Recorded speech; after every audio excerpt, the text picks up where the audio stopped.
yo he visto un mensaje que os he mandado.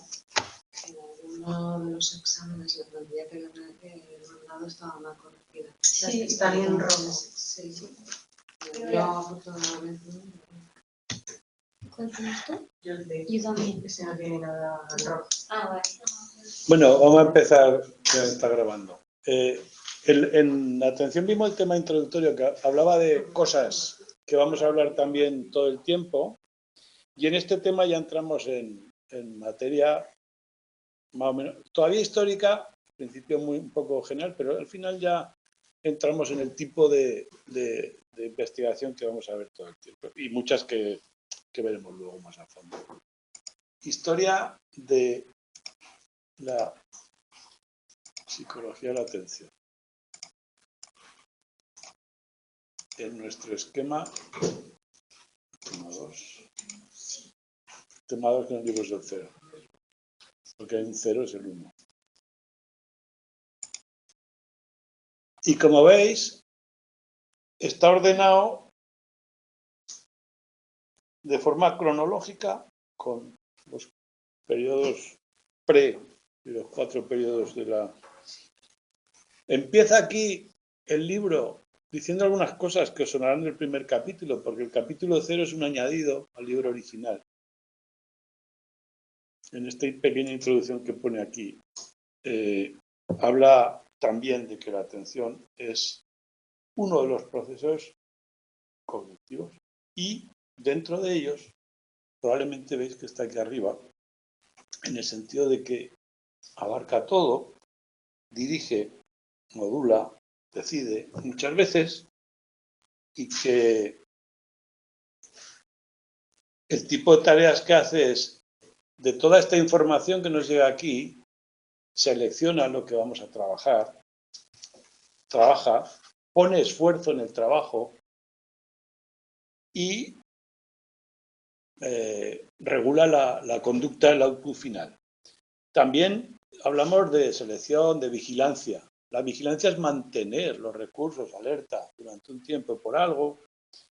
Todo depende de la percepción, de lo que vemos, por supuesto, pero lo regula la atención. Es lo mismo que hemos visto antes.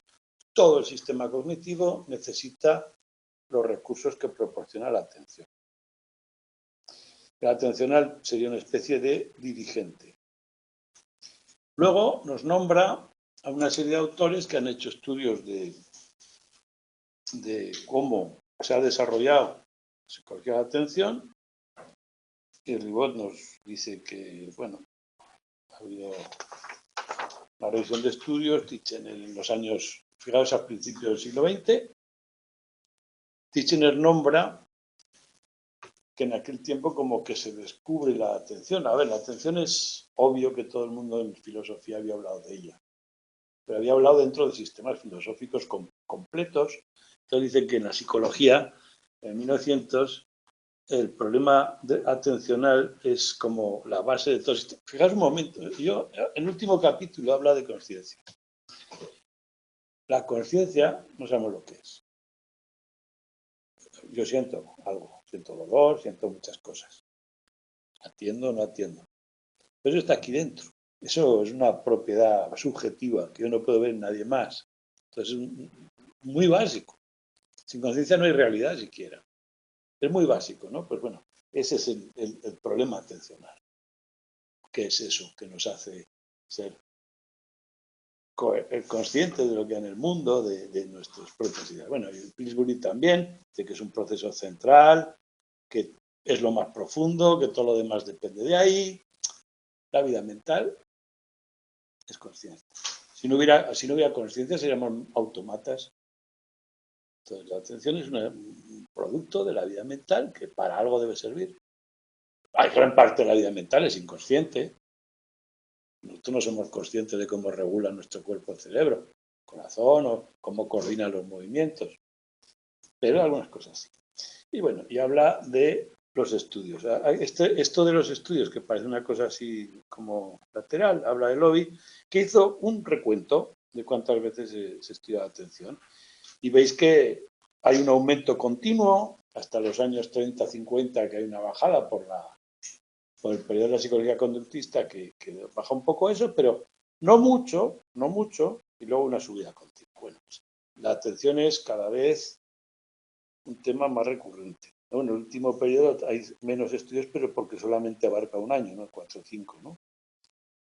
Bueno, pues un estudio lo vi como introducción, que es la introducción del libro original. Vamos a ver ahora los periodos en sí. El primero,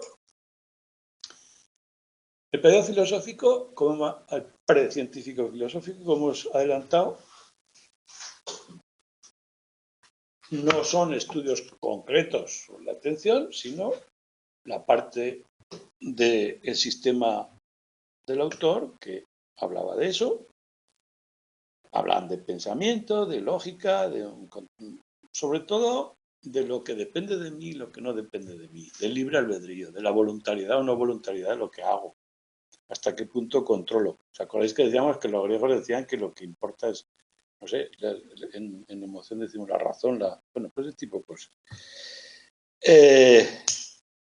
¿Qué es el mundo? ¿Cómo son las personas? Eso es la filosofía y dentro de ello, ¿qué es la atención? Primero que estudiamos, un español, Luis Vives, hace ya 500 años, habla de que recordar, aprender, memorizar, depende de la atención que pongamos, la atención depende del esfuerzo. Parece de perogrullo, pero es una disgregación de bueno, es casi un psicólogo. Reconoce que hay que observar e investigar, también hace 500 años. La atención y la memoria están relacionadas, muy bien.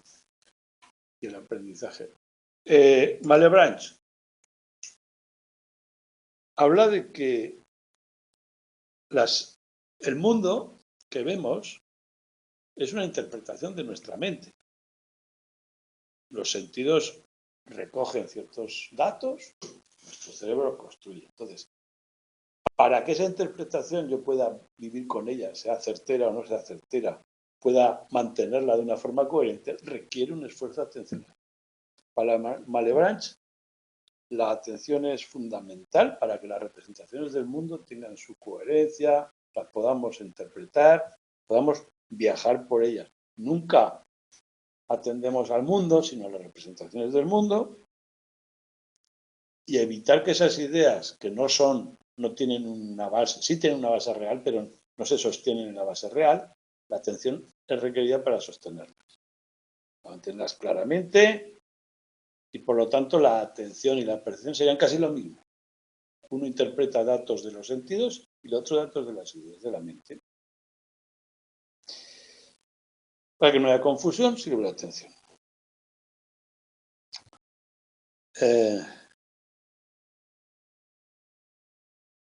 También dice que las cosas que me importan de alguna forma más vital van a recibir más atención que otras. Lo vamos a tratar con más profundidad. Otro, Leibniz. Leibniz dice que para que yo sea consciente de lo que mis ojos ven o lo que oigo, de la percepción, hay que hacer un esfuerzo atencional.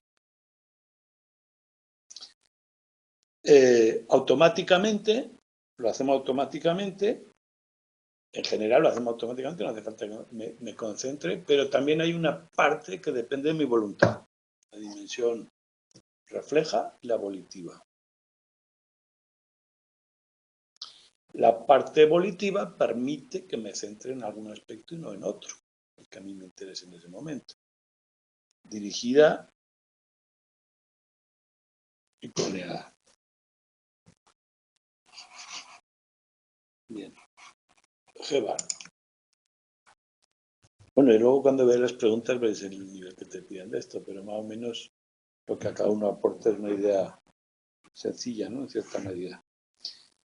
Para Gebhardt, la apercepción, que es lo que dice Leibniz, no le he dicho la palabra, no la he puesto aquí, pero la palabra es apercepción, es lo que percibo, tengo que atenderlo para que se me haga consciente llama apercepción, pues para Herbart también. Lo que tenemos que hacer con la atención es decidir si algo que vemos tiene algún interés por ser nuevo o no, por ser viejo, o qué grado de interés tiene. Es decir, básicamente lo que tratamos de ver es si esto me aporta algo o no, por asociación con lo que ya tengo. Además, promovió algún método matemático para eso. O sea, la atención sirve para conectar y construir la realidad que tengo. Bueno, pues esto es un poco el resumen. Y la última, más interesante, la de Hamilton y Jevons, es una especie de primer experimento empírico sobre la atención, que querían saber cuántas cosas puedo atender a la vez. No en el sentido complejo de tener varias ideas, sino de esa apercepción de cuántas cosas puedo tener en mi mente a la vez. ¿Qué hacían para ello? El experimento era muy sencillo, tirar unas bolas al suelo, y claro, las bolas rebotaban unas bolillas. ¿Cuántas podías seguir mentalmente? No necesariamente con la vista, sino mentalmente, y dijeron que eran más o menos 4. ¿De acuerdo? Ya está. Bueno, pues ya está. Esta es la parte psicológica, o filosófica, perdón. Sin experimentos desde el test de las bolas, que tampoco es muy riguroso.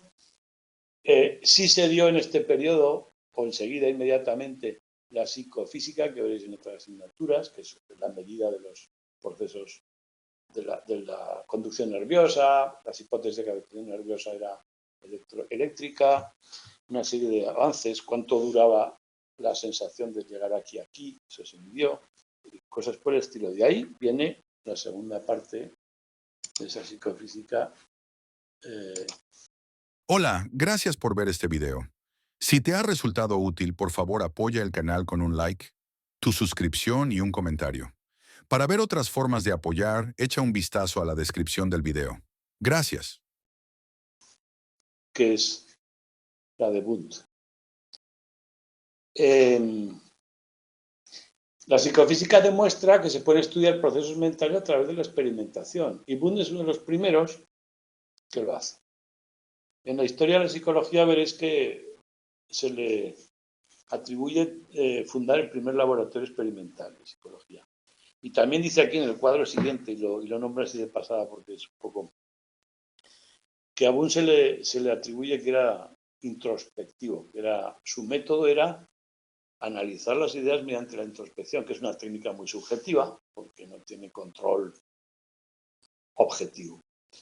Pero aquí lo reivindica diciendo que no era su forma de verlo, que es más, que lo criticaba, que tuvo bastantes aportaciones empíricas, que hablaba de teorías muy interesantes como el poder de la voluntad y todas esas cosas.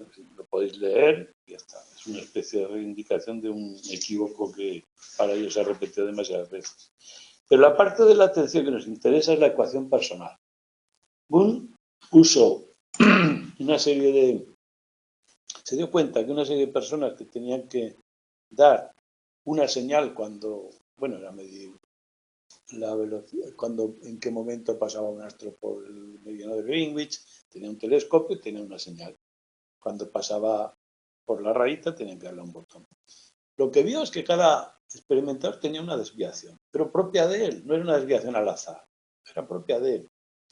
Eso dijo, esto es personal, es una ecuación personal. Entonces, ¿qué pasa aquí? ¿Qué está ocurriendo?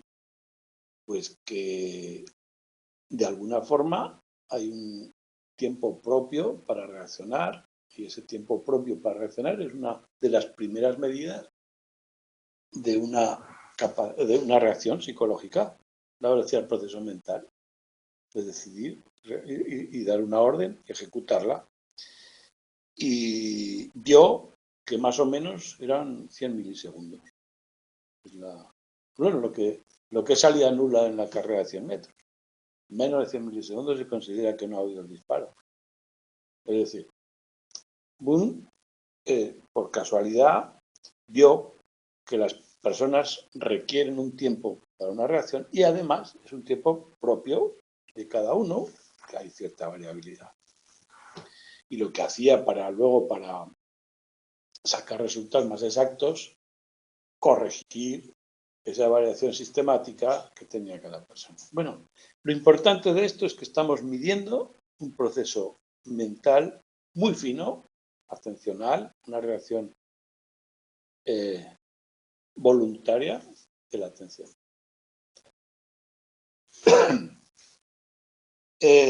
Donders apunta un poco más en esto.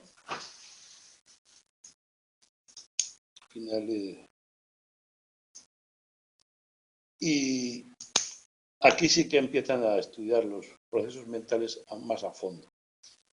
Primero, el tiempo de reacción. Aparece una luz y tienes que apretar un botón. ¿Cuánto dura? Luego lo complican. Tarea simple, tarea de elección y con nuevo. Esquemáticamente. Tarea simple. Cuando aparece la luz, toca el botón derecho, pues por el que sea. Estímulo-respuesta. Tiempo por medio, 184 milisegundos. Segunda tarea, tarea de elección. Hay dos luces, con una hay que dar el botón izquierdo, con otra hay que dar el botón derecho. Tiempo medio de reacción, 356 milisegundos. La tarea es la misma, solo que aquí se nos complica, hay que elegir qué botón. Por lo tanto, aquí debe estar incluido el tiempo de reacción más el tiempo de elección. Esta es la tesis de Donders y de sus favoritos, que los tiempos de reacción se suman. A lo mejor, en vez de sumarse, podían montarse, podían multiplicarse, podían, yo qué sé, penalizarse uno a otro, hacer interferencia. Por eso se llama método sustractivo, porque la tesis es que se pueden sumar y restar. Entonces dice, si una tarea difiere de otra en la elección, puedo medir lo que tarda en elegir mi mente restando tiempo de reacción. Bueno, pues estiman que lo que tardamos en elegir son 172 milisegundos, lo que tardamos en reaccionar 184. Y el tercer tipo de tarea es una luz, es apretar el botón, otra luz es no apretarlo. Aquí se complica un poco más, porque además de elegir, tengo que reprimir o lanzar una respuesta. Es decir, tengo identificar, la simple, elegir si tengo que responder o no, según la luz, y impulsar o reprimir una respuesta. Antes era siempre impulsarla, ahora hay una supresión de respuesta. Y encuentra lo que sea. Bueno, pues según el método sustractivo, la diferencia entre esto y esto reflejará el tiempo de reprimir o de lanzar la respuesta. Y la diferencia entre esto y esto, el tiempo de elegir y lanzar la respuesta. Y así sucesivamente. Se llama sustractivo. Se supone que si complicamos la tarea, lo que hacemos es que el tiempo se va sumando. Bueno, Donders, y estos son los datos suyos más o menos. Y este tipo de tareas los veremos a menudo. O sea, elegir un lado a otro, hacer no hacer. Para Donders, la tercera, esta parece simple la elección, ¿no? Por la tercera sería eso que llamamos voluntad. Esa disposición a hacer algo. Ese tiempo.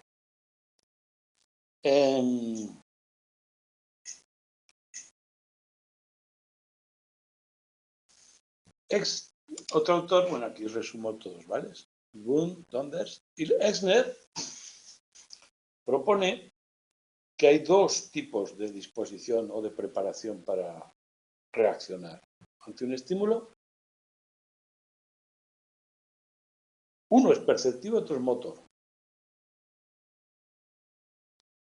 La percepción, la preparación perceptiva no es preparación para responder, por lo tanto, daría respuestas lentas. La motora facilita la respuesta. Bueno, la disposición que hemos renombrado antes la divide en dos tipos de disposiciones. Una para hacer cosas y otra para detectar cosas. Y, por último, Merkel. Merkel, con Hick y Hyman, como se diga, hacen un experimento, que es este. Le piden a las personas que respondan o bien a una mano o la otra, si sale un 1 en números latinos no, arábigos, responde con este dedo, si responde un 1 romano con este dedo. Cuando solo hay dos posibilidades, el tiempo de reacción es 300 milisegundos para decidir cuál le doy. Ahora bien, cuando va aumentando los dedos, ahora jugamos con 2, con 4, con 6 dedos, con 6 no, 5. El tiempo de reacción va aumentando de forma lineal. Es decir, aumenta el número de alternativas, aumenta el tiempo de reacción. Esa es la ley de Hick-Hyman. ¿Por qué? La incertidumbre de lo que va a aparecer genera que haya que tomar una decisión entre 2 y 10, que hay aquí, de 300 a 600 milisegundos. La probabilidad de ocurrencia de un estímulo afecta el tiempo de respuesta. O sea, mi tiempo de respuesta tiene en cuenta, no hay automatismo en ese sentido, sino que hay una especie de cálculo. Ya está. Esa es la ley. Bueno, y con esto ya tenemos, perdón, el efecto. Falta. Tenemos 4 experimentos. Ahora vamos a ver la parte esta que es un poco de la medida, los primeros procesos. Hay bastantes teorías en este periodo, hasta el 1909, sobre para qué sirve y qué es la atención. Y aquí vamos a ver una serie de autores que no los veremos más en este sentido, que son históricos, y los resumo un poco ahí, porque meten muchos conceptos que luego los veremos. O sea, es la primera vez que los nombran, pero luego los veremos a menudo. Helmholtz. Para él podemos atender a cosas que no miramos. ¿Acordáis ese tipo de atención encubierta, no? Para percibir tenemos que atender. Puedo ver, puedo atender sin mirar, puedo preparar la atención a un lugar antes de que aparezca. O sea, que de alguna manera hay un foco atencional que puedo preparar, predirigir. Pero tiene ciertos límites. No, lo que no está cerca, ciertos límites, nada más. Lo dejamos ahí. Wundt dijo que las ideas no todas aparecen con la misma claridad. La claridad y la cantidad están inversamente relacionadas. Puede atender a cosas más estrechas con más claridad, el foco, o puede atender a más con menos claridad. Y también acompaña a toda percepción atencional algo muscular y algo sentimientos, vamos. La voluntad y todo eso está ahí. Bueno, lo nombra ahí, lo que hemos visto antes en el cuadro también, si lo habéis leído. Vale, pero los componentes, bueno, pero da igual. Lo importante es eso, el voluntarismo del que puedes abrir o cerrar el foco, que es gradual. Lotze,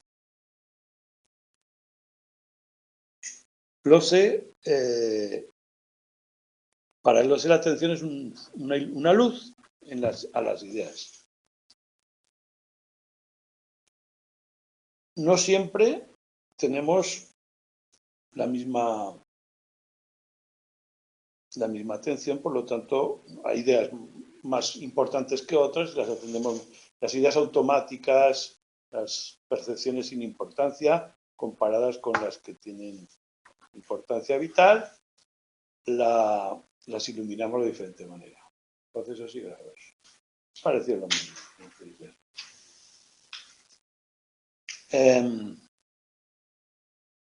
Pillsbury.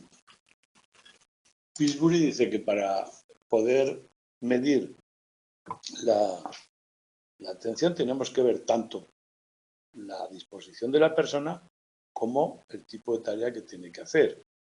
La disposición atencional, la tendencia mía, y el tipo de tareas es más o menos difícil. Culpe presenta con la tarea esta, una de sílabas sin sentido, en colores, y se les pedía que leyeran las sílabas, o los colores, o dónde estaban. Cada grupo atendía una cosa. Luego se les pedía otra y el que había atendido a una lo hacía peor. Es decir, había habido una preparación que les había dado cierta ventaja.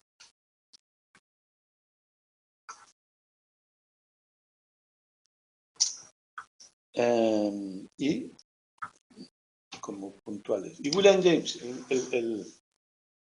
el más importante en este lugar, es el que nos da una definición muy parecida. Habla siempre de claridad, lucidez, consciencia, elegir unas cosas en detrimento de otras. Lo toma de Titchener. Titchener habla de claridad sensorial. También va en la línea de Bull y todo eso. Todos van en la misma línea, como podéis ver. Y hay dos formas de atender, una directa y una indirecta. La atención directa es iluminar aquello que quiero atender y la indirecta es apagar el resto.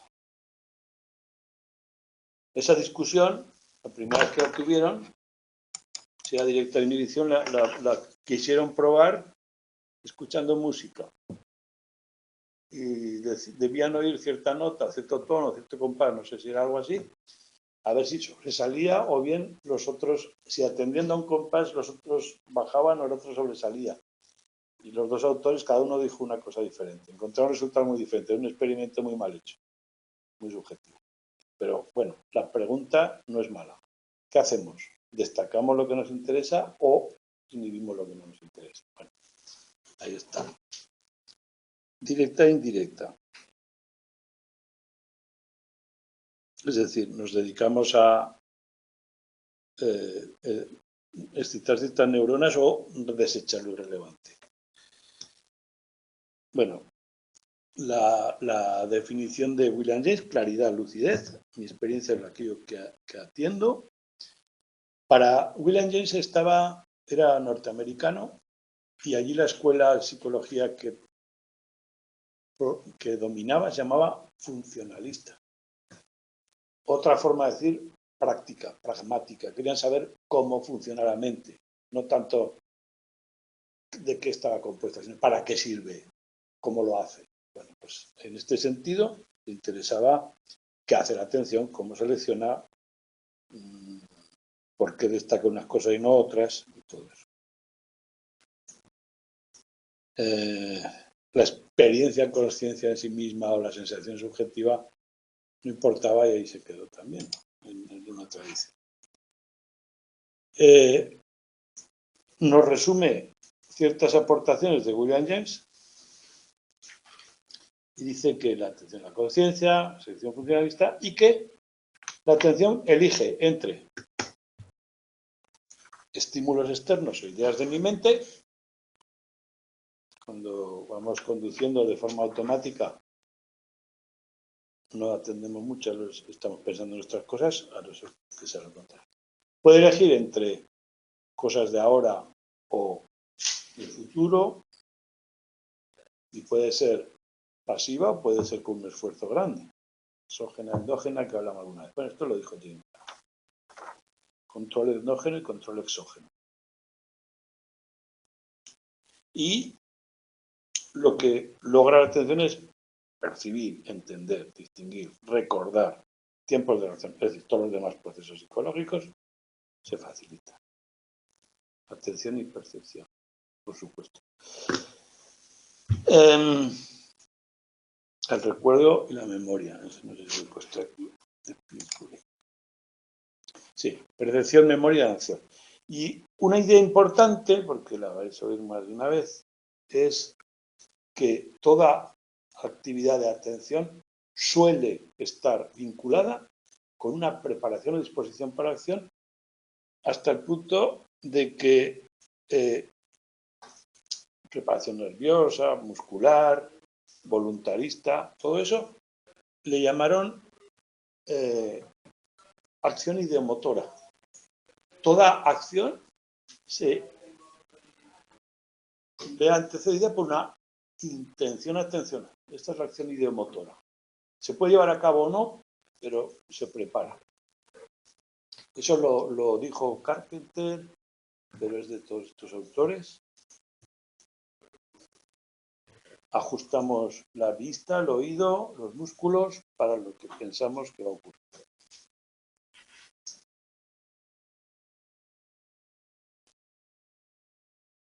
Por supuesto, lo que hacemos también tiene una consecuencia atencional, es una especie de ciclo.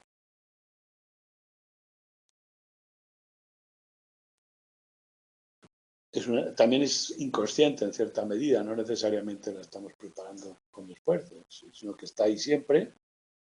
Y bueno, James la responde, o sea, da pruebas, ¿no? La idea a veces es suficiente, otras veces no lo es, bueno, la acción ideomotora. Y por último, hay algún dato, pues por ejemplo, que la atención por fuerza, con todas estas ideas que tenemos, tiene que producir interferencias si se tiene que dividir. Kiel y Binet habló de la interferencia, decía a las personas que tenían que hacer unas sumas y a la vez tenían que tocar un botón rítmicamente. Eso lo puedes probar. Yo tenía cuando era pequeño había un señor que tenía una tienda de chucherías que dice, si te comes el helado no sé qué, moviendo el dedo así todo el tiempo, te lo regalo. No había maneras, te paraba el dedo. Bueno, pues eso es el experimento de Binet. Que si requieres dos tareas simultáneas como esta, lo que hay una relación entre la acción motora y la atención. Bien, esto es lo que hay de 1800 a 1909. No hay muchos experimentos, pero ya hay investigaciones científicas, ya hay muchos fenómenos, y hay muchas preguntas de las que luego haremos. Y bueno, y los mecanismos de atención están todavía. Entonces vamos al periodo del conductismo en el que hay muchas menos investigaciones. Pero según Lobby, que es el mismo que nos ha presentado al principio del capítulo, la recensión de investigaciones de todo el siglo XX, dice que ha habido trabajos bastante importantes, que no hubo una disminución tan importante, que hubo muchas publicaciones sobre la atención en ese tiempo, aunque no tantas pero como antes, pero eran habituales, y que hay muchas que son lógicamente continuaciones anteriores del puente para las posteriores.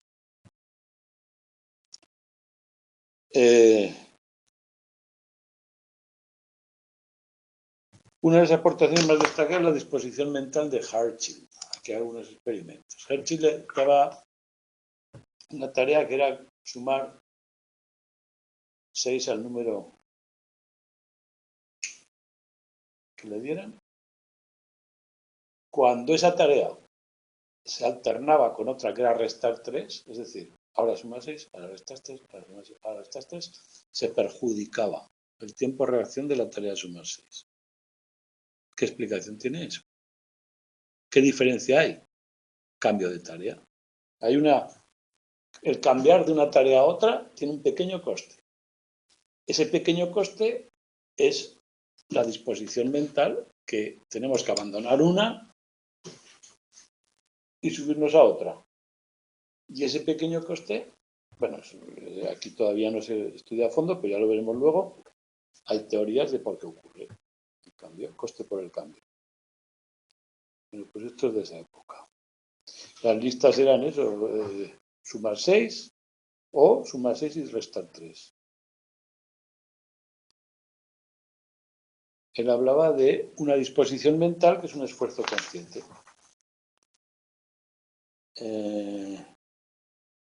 Ya lo veremos luego el coste por el cambio. Otra importante es el periodo refractario psicológico. Si atendemos a algo, parece ser que luego hay un pequeño periodo en el que nuestra atención se ve impedida.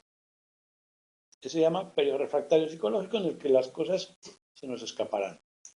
Por lo que sea, el esfuerzo de enfocar algo genera una inhibición posterior de esa zona o de ese sentido. ¿Cómo lo demostró? Con este experimento. Había que responder con un botón cada vez que escuchabas un sonido. La diferencia entre los grupos era el intervalo. Uno eran de medio segundo, otro 2 y otro 4 segundos. El tiempo de reacción en esta tarea fue más corto, o sea, más largo, peor que las otras.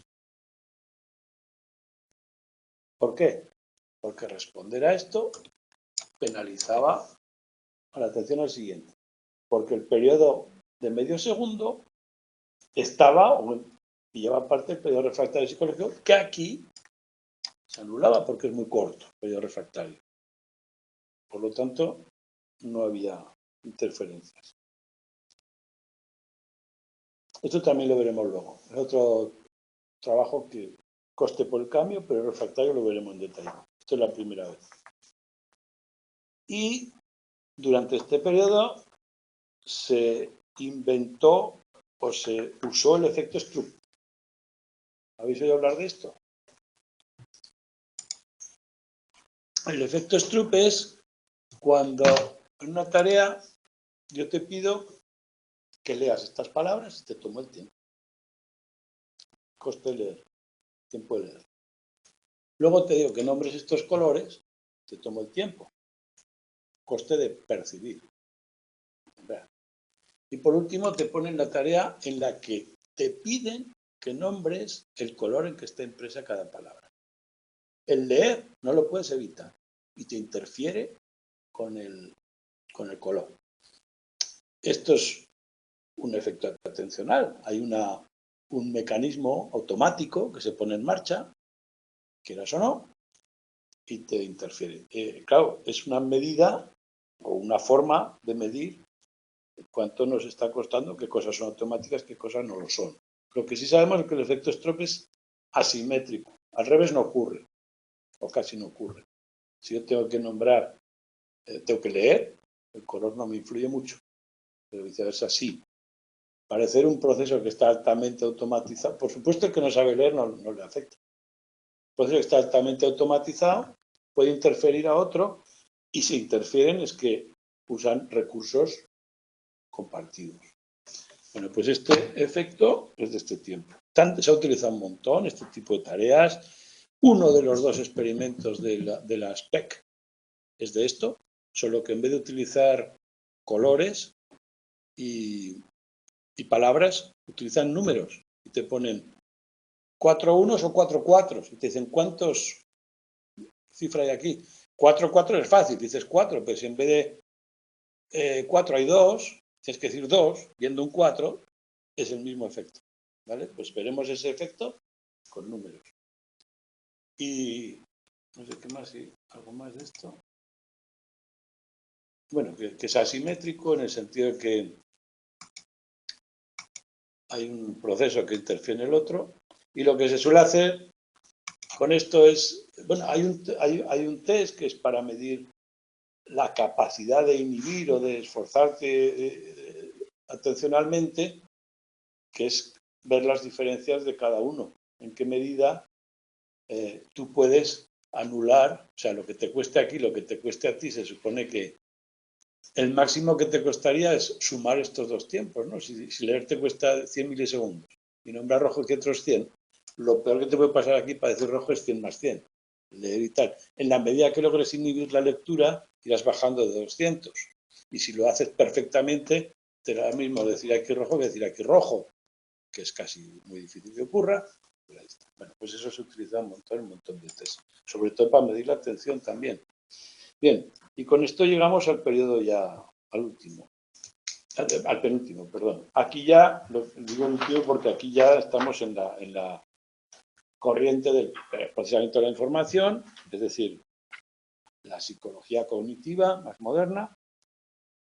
Ya hablamos de teoría de la información, hablamos de cajitas y procesos, eso que vimos de Broadbent, lo veremos. O sea, los procesos internos se representan mediante módulos, relaciones, todo eso lo vamos a ver aquí. Y en la atención, pues, hay muchos estudios, sobre todo estudios prácticos, que se puedan aplicar a trabajos, tareas. Uno de ellos es el de vigilancia, que lo nombramos. El reloj daba saltos, la manecilla, pues no sé si eran 12 segundos, y cada rato daban un salto doble. Tu misión era decir, lo ha dado.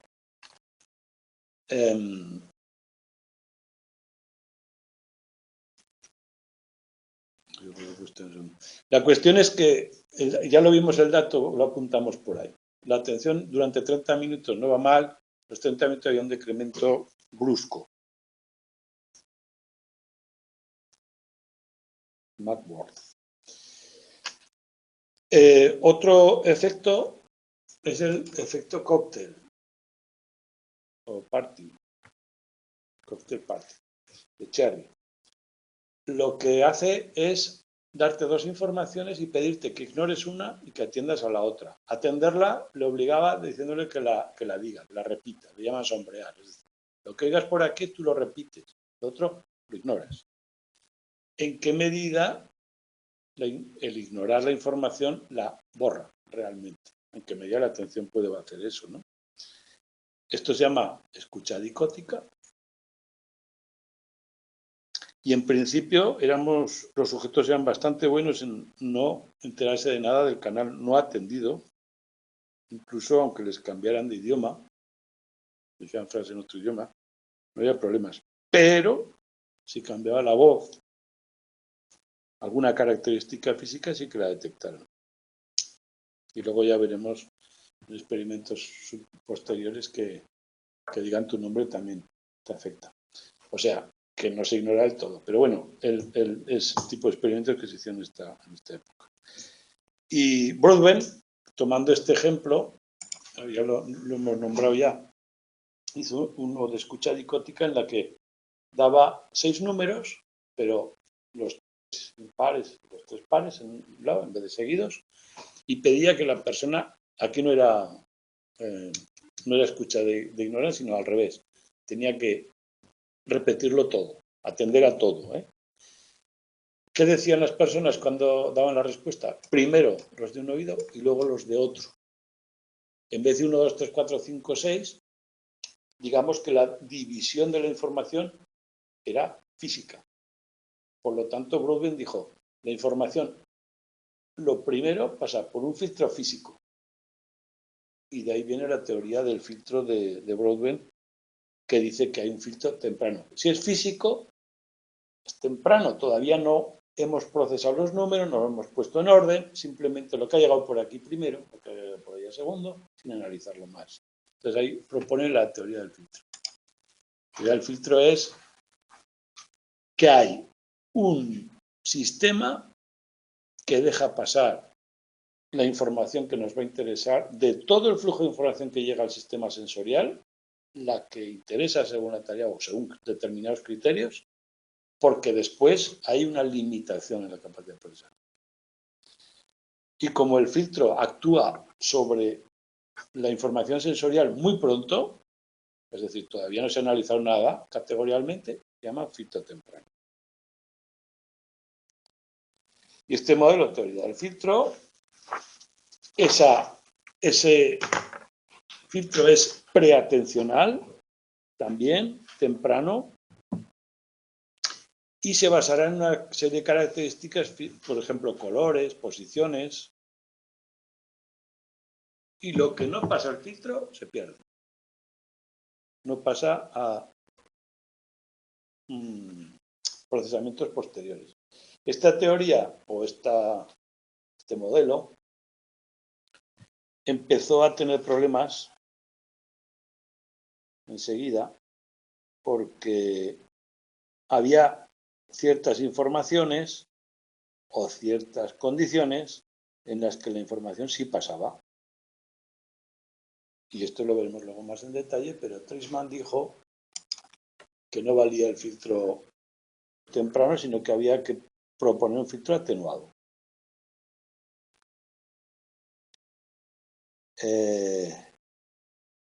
No se bloquea toda la información que se desecha, sino que se atenúa. Si luego es necesaria para algo, puede volverse a iluminar, no se pierde. Por ejemplo, cuando oían su nombre, en el canal no atendido de Cherry, pasaba el filtro. ¿Por qué? Estaba ahí. Es una cosa, de alguna forma estaba ahí. Otros autores, como Deutsch y Deutsch, como se diga, dijeron que no, que el filtro no era temprano, era tardío.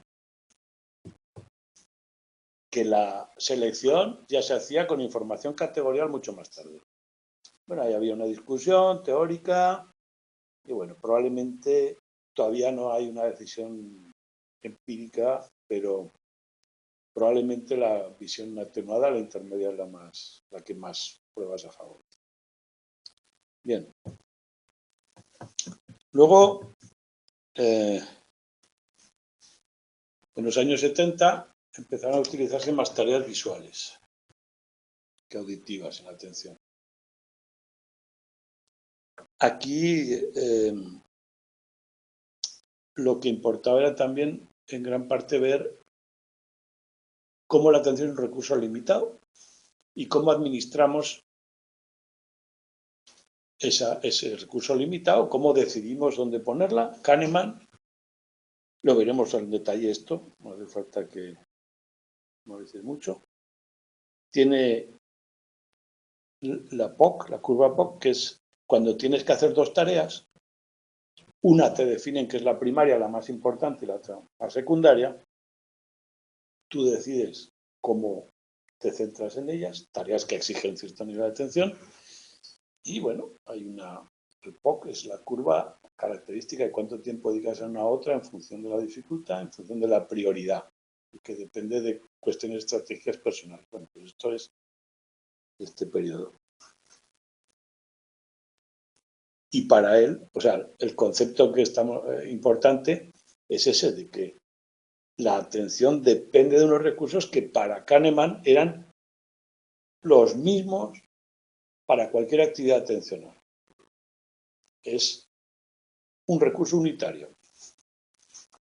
Si tengo que hacer varias tareas, a la fuerza tengo que distribuirlo porque no hay más que una fuente de energía, la atencional, y darle prioridad a una a otra.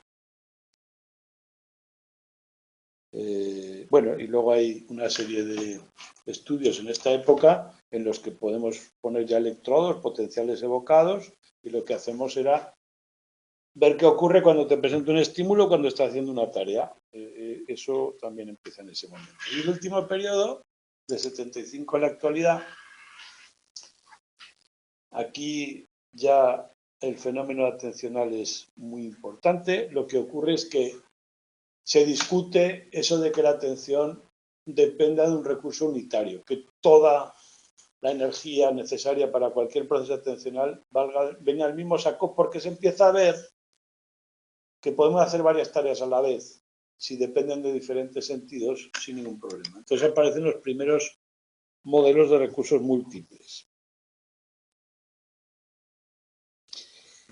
Según Nathan y Gopper, se basan en que muchas tareas que no son de la misma modalidad sensorial se hacen mucho mejor que cuando son de la misma. Por lo tanto, tiene que haber recursos que se dedican a cada modalidad sensorial en cierta medida, no solo un recurso general en específico. Wickens lo aplicó esto al factor humano y, bueno, la cuestión es que el tipo de experimentos son estos. Estímulos de tipo verbal auditivo, bueno, en varios sentidos diferentes, y respuestas también de diversos tipos y medir en qué medida cada uno mejora. Y en efecto no parece que sea sumativo. Cuando dividimos en diferentes sentidos se puede mejorar la atención. Lo que pasa es que estas teorías tienen un pequeño problema, y es que como las fuentes de recursos no se pueden explorar directamente, lo que dice es que si el resultado es bueno es que hay recursos separados, si no es bueno es que no hay tanto. Es decir, son muy flexibles los resultados. Entonces, si algo sale muy bien, es que hay un recurso específico. Y si no, pues no. Pero no hemos probado nada. Hemos probado que algo ha salido bien. No hay un porqué, no hay un recurso específico, ¿no? Bueno, pues vale. Uno de los temas que veremos también a fondo enseguida y que empieza en este periodo es que ¿a dónde atendemos? ¿Barremos el espacio o elegimos las cosas que hay ahí? Esto hablamos en el primer tema, ¿no? Que es uno de los temas que vamos a ver.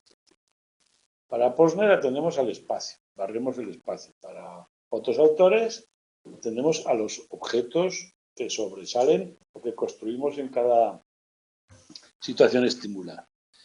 La atención es basada en el espacio, una especie de foco que recorre todo el campo, independientemente de donde miro, ¿eh? O sea, esto se puede hacer sin mirar, o bien lo que hay por ahí, la puerta, la ventana o todo lo que hay. Bueno,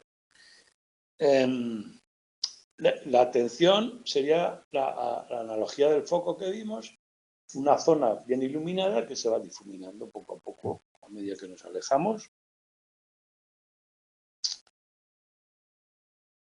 Y hacemos tipo de experimentos que vimos también en el primer capítulo para probarlo. Endógena, ¿os acordáis de esto?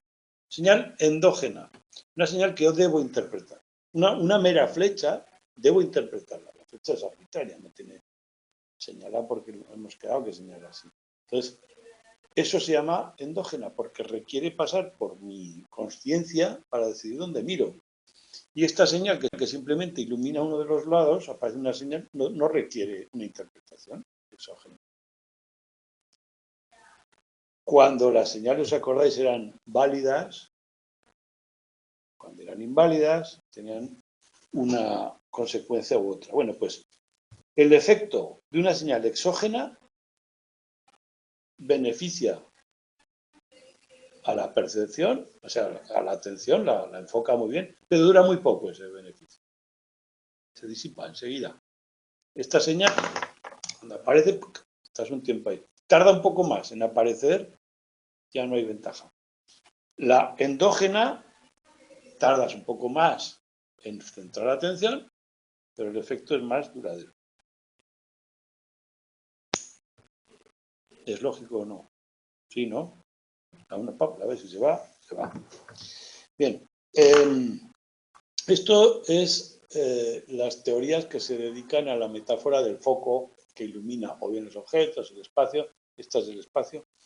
Otra sería la integración de características, que todavía está basada en el espacio, pero lo que dice es que en cada zona del espacio, por ejemplo, yo me encuentro esta pantalla, mi mente procesa la forma y los colores como capas, analiza lo que hay. Y dice, aquí hay 3 palitos en estas direcciones, este color, y aquí esto. Luego acopla esas impresiones y dice, esto es una H roja, esto es una R azul. Ese tipo de trabajo es la integración de características, que la veremos también en detalle. El tipo de tareas que hacemos aquí es pedirle que localice, pues por ejemplo, una H roja o lo que sea. Eso pasa a ser el objetivo, los otros son distractores. Entonces, probamos si las características, o sea, en efecto, tenemos este tipo de mapa de características, si favorece o no favorece. Bueno, cuando los distractores del objetivo se diferencian por una sola característica, es muy fácil codificar, solo tenemos que comparar una cosa. Cuando vamos añadiendo más, obviamente se hace más difícil, más compleja.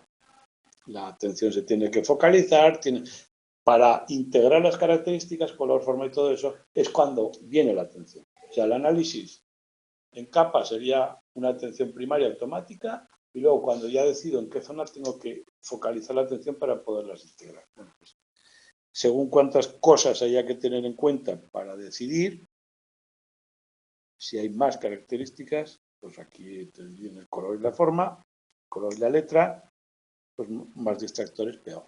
Bueno, los resultados son bastante lógicos. Y las teorías basadas en objeto,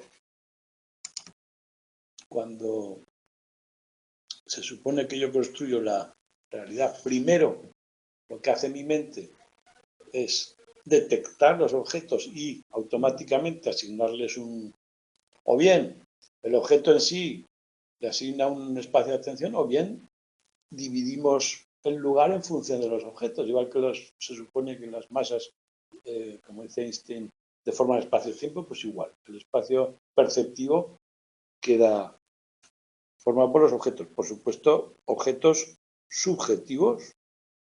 Los objetos son los que yo construyo, no son objetos. Y luego puedo comparar y a ver si hay, en función de la tarea.